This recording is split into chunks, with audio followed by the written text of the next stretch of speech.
Yes or no lang.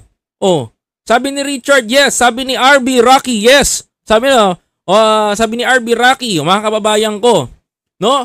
Oh, wala po umakyat dito, bawal po 'yun. Sorry Naka-live lang po ako. You can comment, mga kababayan ko. Wala po umakyat dito. Oh, Delo, sabi yes. Ma'am Arnie Fana say yes. You can defend BP Sara Duterte right now and I will read it sa mga comment section nyo. And this is the perfect timing para malaman ng tao 'yun, mga kababayan ko. 'Di ba? Sabi ni Rayville, yes, mga kababayan ko. 'Di ba?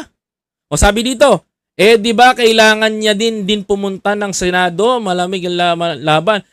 No, mga DDS, ang usapan natin dito, pinagbantaan ba ni Vice President Sara Duterte ang buhay ni Presidente Bongbong Marcos? Yun lang ang gusto kong malaman. Mga DDS, yes or no lang yan. Ano ang